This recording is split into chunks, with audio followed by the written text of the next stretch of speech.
Pagbasa mula sa ikalawang sulat ni Apostol San Pablo sa mga taga-Tesalonika.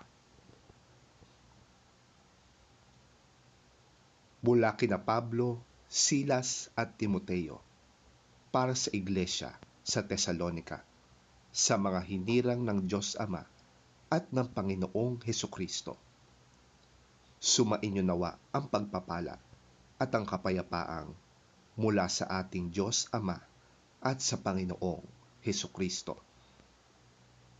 Mga kapatid, tama lamang na kami laging magpasalamat sa Diyos dahil sa inyo, sapagkat patuloy na tumatatag ang inyong pananampalataya kay Kristo at lalong nagiging maalab ang inyong pagmamahalan sa isa't isa.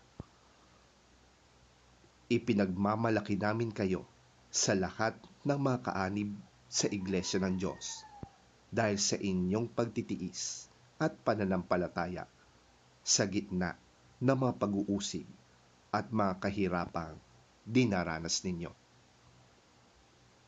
Ang lahat ng ito'y nagpapatunay na makatarungan ang paghatol ng Diyos at ginagawa niya kayong karapat-dapat sa kanyang kaharian na siyang dahilan ng inyong pagtitiis.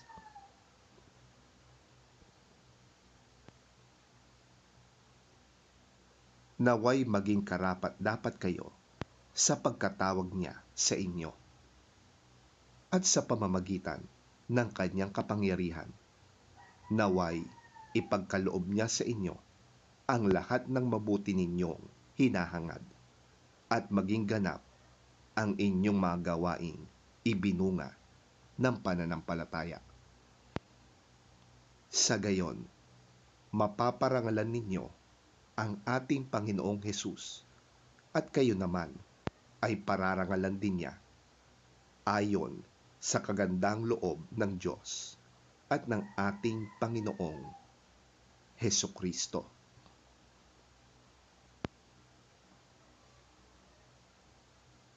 Ang salita ng Diyos. Salamat sa Diyos.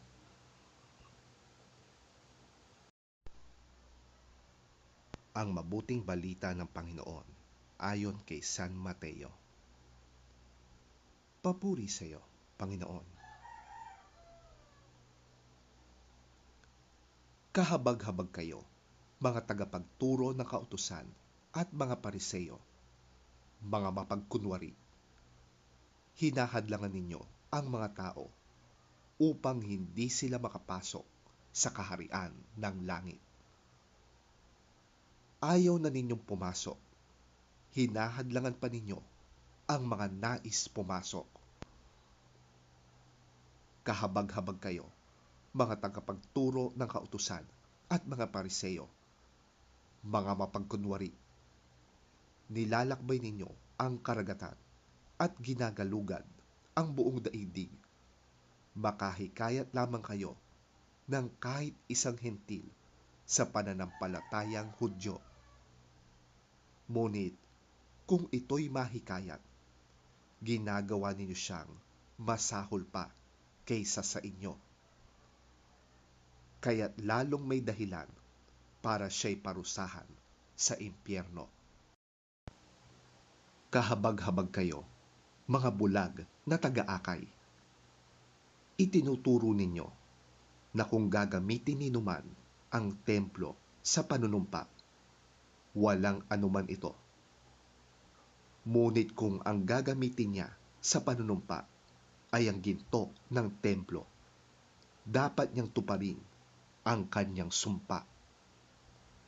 Mga bulag, mga hangal, alin ba ang mas mahalaga? Ang ginto o ang templong nagpapabanal sa ginto?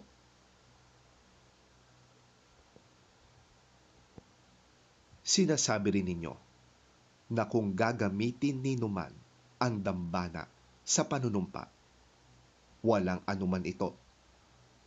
Ngunit kung ang gagamitin niya ay ang handog na nasa dambana, dapat niyang tuparin ang kanyang sumpa. Mga bulag, alin ba ang mas mahalaga? Ang handog o ang dambana na nagpapabanal sa handog? Kaya nga, kapag nanumpa ang sinuman na saksi ang dambana, ginagawa niyang saksi ito at ang lahat ng handog dito.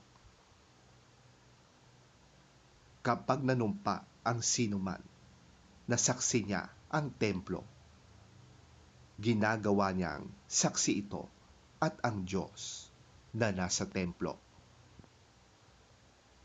At kapag nanumpa ang sinuman na saksi niya ang langit, ginagawa niyang saksi ang trono ng Diyos at ang Diyos na nakaupo doon.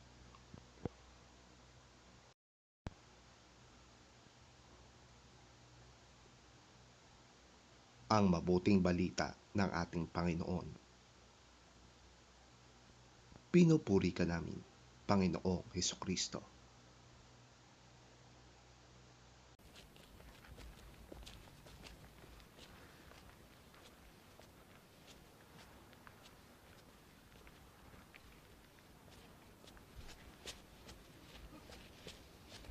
Woe to you, teachers of the law and Pharisees, you hypocrites!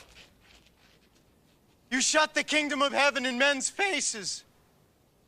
You yourselves do not enter, nor will you let those enter who are trying to. Woe to you, teachers of the law and Pharisees, you hypocrites! You travel over land and sea to win a single convert. And when he becomes one, you make him twice as much a son of hell as you are. Woe to you, blind guides! You say if anyone swears by the temple, it means nothing. But if anyone swears by the gold of the temple, he is bound by his oath. You blind fools! Which is greater? The gold or the temple that makes the gold sacred? You also say, if anyone swears by the altar, it means nothing. But if anyone swears by the gift on it, he is bound by his oath. You blind men, which is greater? The gift or the altar that makes the gift sacred? Therefore, he who swears by the altar swears by it and by everything on it. And he who swears by the temple swears by it and by the one who dwells in it. And he who swears by heaven swears by God's throne and by the one who sits on it.